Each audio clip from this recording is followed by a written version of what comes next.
Hi, my name is Tatiana and my channel is Created by Lady T, and in this channel I talk about quilting, crochet, and sewing. I give product reviews and demonstrations and also video tutorials on quilting, crochet, and sewing. Today I am going to be talking about my new dining room table. So here is my dining room table. So this is my dining room table. It's a glass table. It's my first time having a glass table. And what I want to do is I want to make a table runner for this. And I've been looking through my stash to see what I have. And I want a table runner that's not going to really take the elegance away from this glass table. So I don't want it to be very wide, maybe 12 inches in width.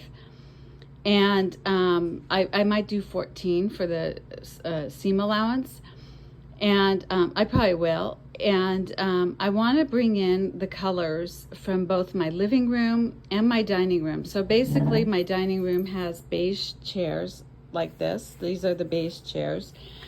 And it does have this second level to this table. It has this level.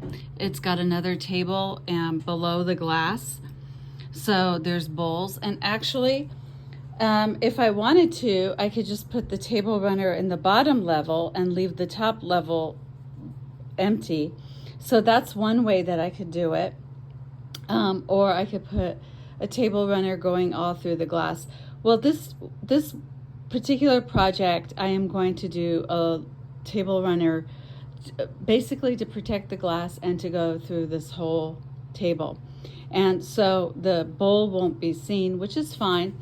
And I wanted to incorporate mostly the beige color and different shades of beige. But I also wanted to incorporate my chairs that I have. These are these new chartreuse chairs that I bought. And I actually made a video tutorial of how I made the pillows. And I quilted the pillows for these chairs to go with them. And of course my cat Amber is already enjoying my chair. Hi Amber, say hi to everybody. So that's what happens when you have pets, you guys. They sit all over your brand new furniture, which is fine because I can clean it. And then my couch, and I'm going to change the view, is this beige couch, and I quilted some pillows for the couch as well. So what I wanted to do is I wanted to incorporate all these colors and a little splash of pink into the table runner that will go with this beautiful table. Okay, so first I'm going to start with, I got this for the backing, this fabric for the backing. It's really pretty, and it's 2.5 yards. And what I'm going to do is I am going to cut it in the middle, and I am going to add the batting for the fabric.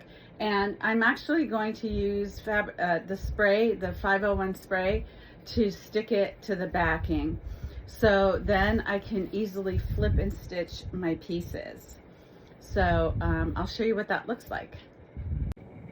Okay, so right down the middle, this little area, it's already has like a little fold.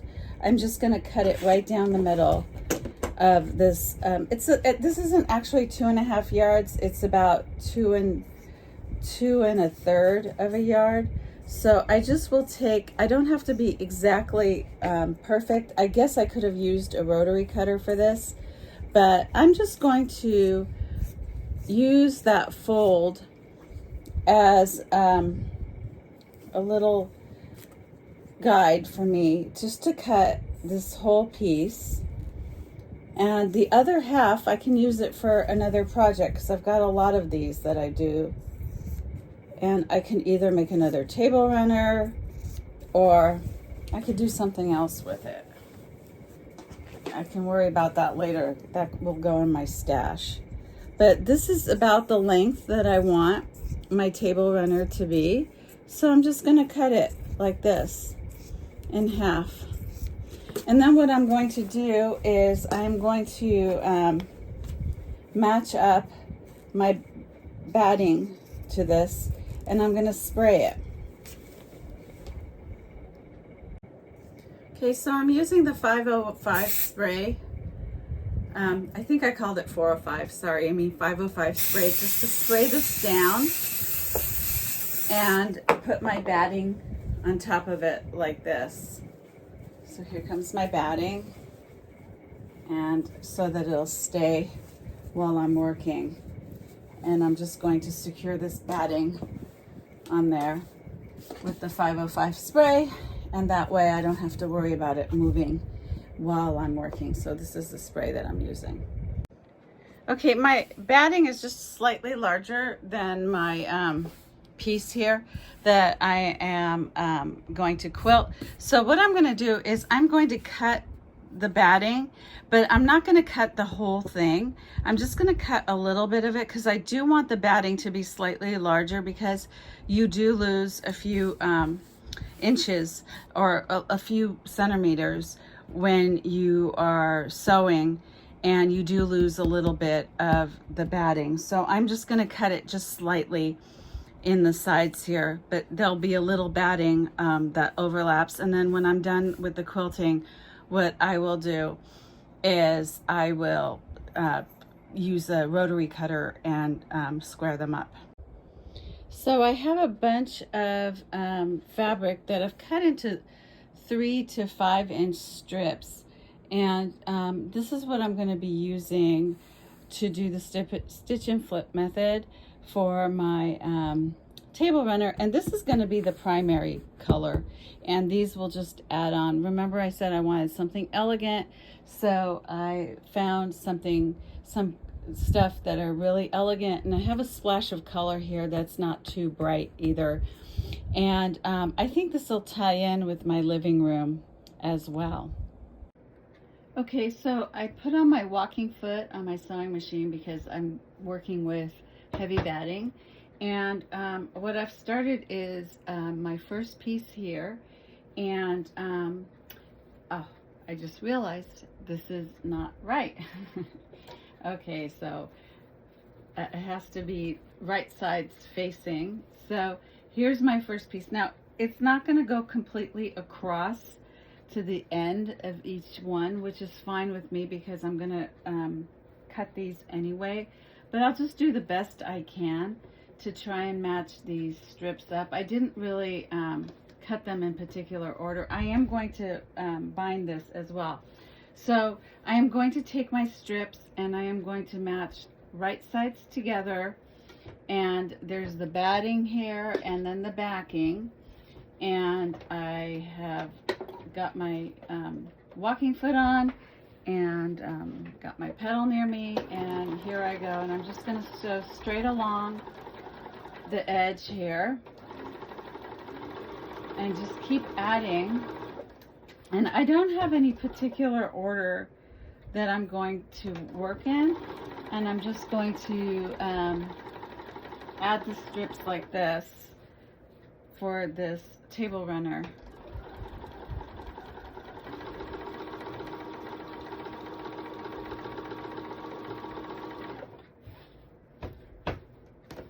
So the hard problem is getting all of this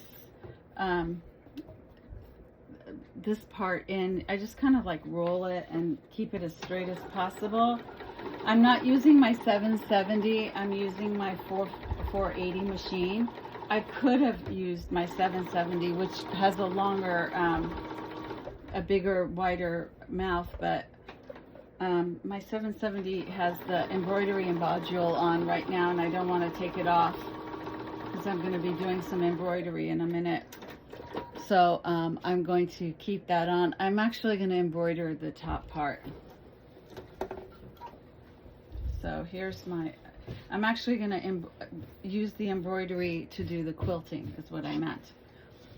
And so this is my first two pieces, and you know, you're going to get like some little threads, which is fine. You can just cut these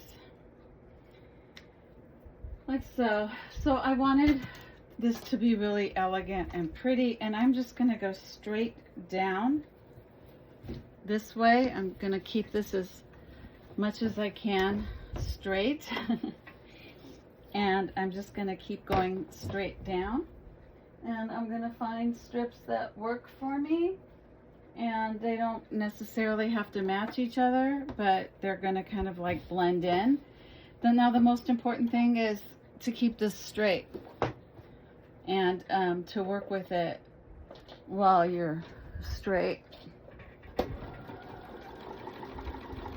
And I'm trying to stick to the quarter inch allowance, which is harder for me to do with the walking foot, but I have a 1/4 inch seam here going.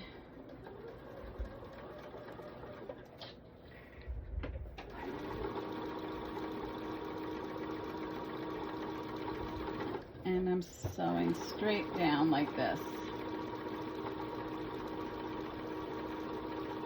So I decided I'm going to use my embroidery module to quilt this, because I have some quilting features on my embroidery machine, and I'm going to quilt the top with that because I think it'll look really elegant and pretty.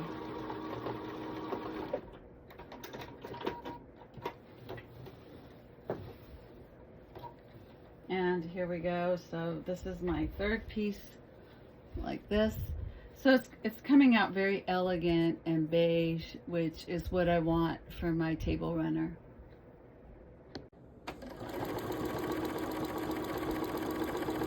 So here I'm doing my 1/4 inch.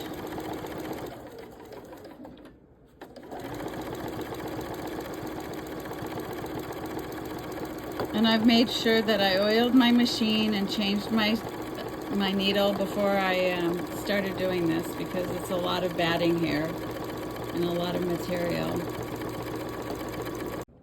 And I just wanted to show you that I'm just doing a straight stitch. It's at 1.75 and 0, just to let you know what my stitch length is, so that you know that. Okay, I finished doing the strips, and now I'm going to stitch in the ditch, the top layer. And I'm going to do this for all the strips that I have. So I'm stitching in the ditch, and I'm actually getting away from it because I'm holding the camera in my hand. All right, so I finished my quilt. I finished putting together the table runner, and I'm really liking how it looks. And I've stitched in the ditch, and now what I'm going to do is I'm going to quilt it on my embroidery machine. And I'm going to pick a really light beige thread to do this with. And then after that, all I have to do is put the binding on, and I'm done. And for the binding, I chose this really pretty color, shiny gold fabric that I'm going to create binding out of. And I think it'll look really nice against this table runner. And it's going to be a light color, so I didn't want it to be like really standout, colorful stuff. But I'm really pleased with this, the way it looks so far. So I'm embroidering the quilt part of my table runner, and I'm keeping an eye on it too. I have to stop it if there's a problem. But what I like about my Bernina machine is that I can do that. I can do an embroidery feature and do a quilt top, and I just use the whole quilt as a sandwich. And here's the design I'm doing. And I put the same thread in the bobbin area as I have that I'm using for my embroidery. And it's going to do a really beautiful job, and I'm really proud of this.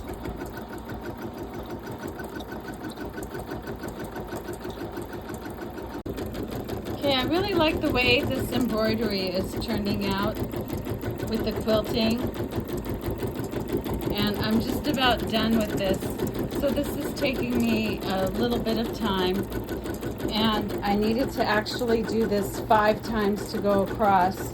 But I like the way it's quilted my table runner, and I'm thinking I'm going to take a 1/2 inch off before I actually put the binding on, because I think I want this to be just a little thinner, because I'm looking at this now.